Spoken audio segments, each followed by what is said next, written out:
Savaitgalį Utenoje ir jos apylinkėse startavo 2012 metų Lietuvos ralio čempionatas. Šiais metais dėl greičiausių sportininkų vardų bus varžomasi 6 etapuose.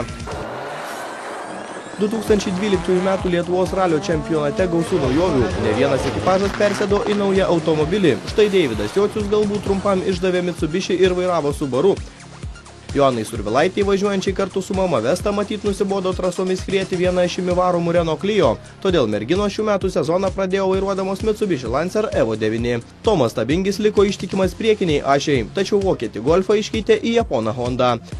Taip pat ralyje itin galingų automobilių startavo Martynas Samuitis, pilotavęs Mitsubishi Lancer Evo 10 R4.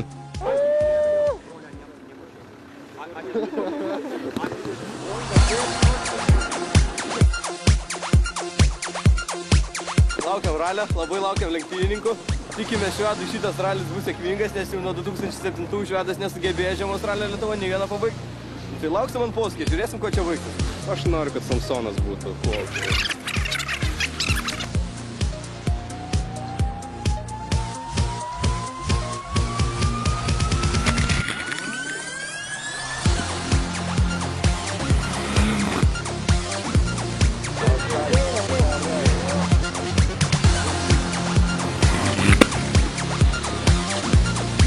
Šiemet Holsvinter rally buvo išties kompaktiškas, vos po kelis ar keliolika kilometrų vienas nuo kito nutolę greičio ruožai leido ralio fanams sportininkus ko nesekioti.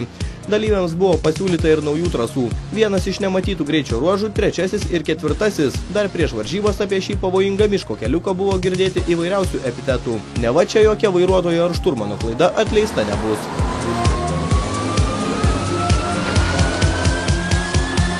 Nuspėti, kas pateks tarp greičiausiųjų sportininkų buvo išties sunku. Nugalėti Holsvinter rally 2012 varžybose pretendavo greičiausi Baltijos šalių lenktynininkai. Greičio ruožuose žiūrovai galėjo išvysti ir išskirtinį Sauliaus Girdausko Škoda Fabia VRC automobilį.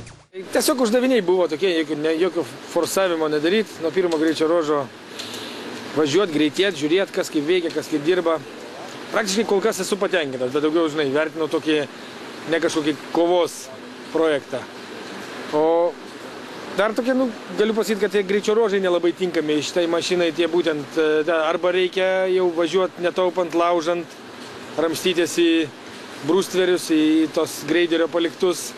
Tai, toks, sakau, uždavinys labiau norim atvažiuoti į antras varžybas, negu keliom vietom pasikelt čianai. Tai vat, tokia ir ta. O šiaip mašina dirba, gal vieną startą ten suklydom, per vėlai įjungiau stage'ą.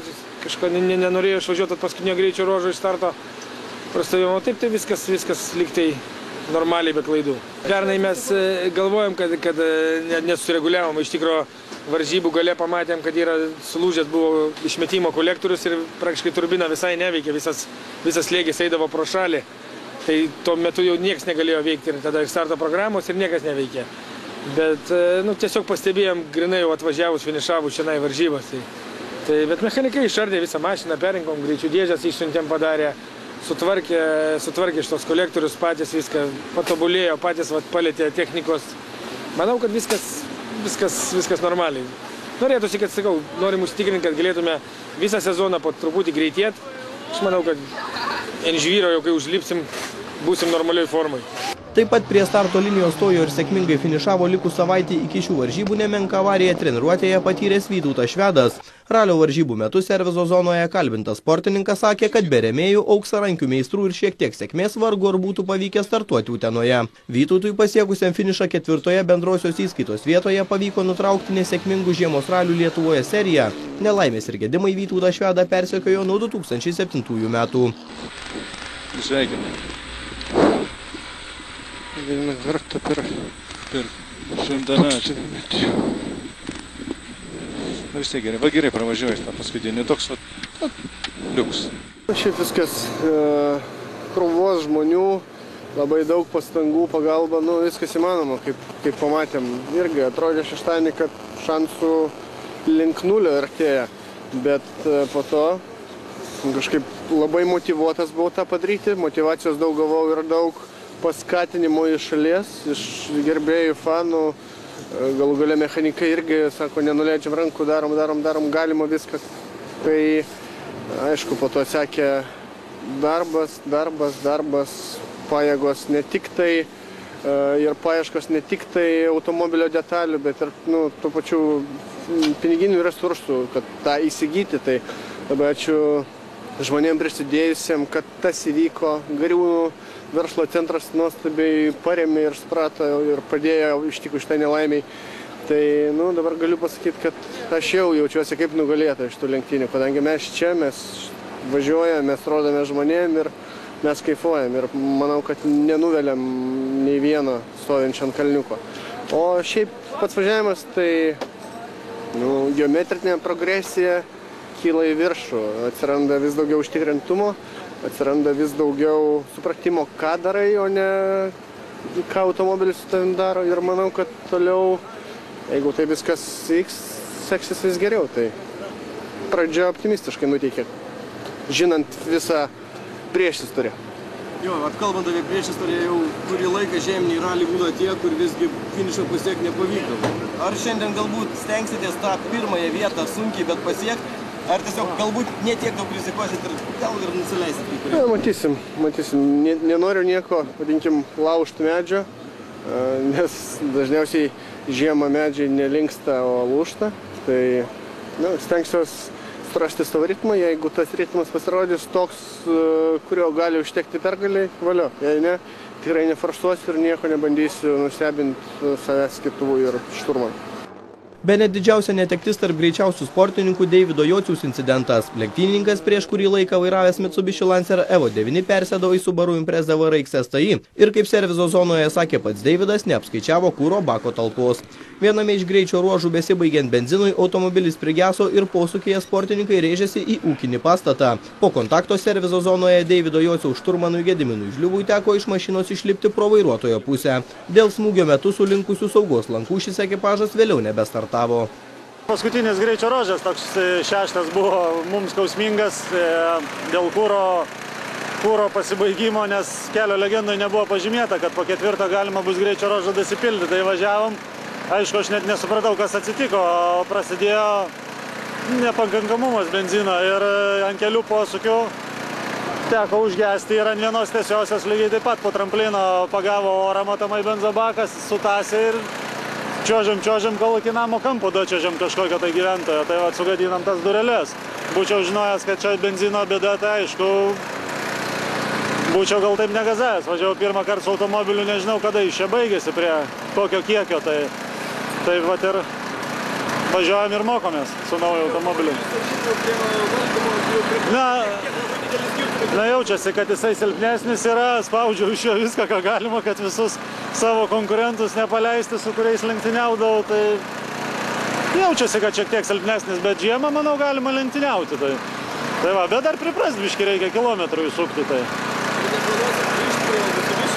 Planuojam, čia buvo tik tai žiemos toks projektas, išmėginti savo jėgas ir pažiūrėti, ar su silpnesniu automobiliu, kai visi sakydavo, kad Subaru negali važiuoti greitai, tai norėjom ne tik savo, bet ir visiems kitiem įrodyti, kad jis iš tikrųjų yra greitas ir konkurencingas, nesvarbu, kad jau pakankamai ne pirmos jaunystės.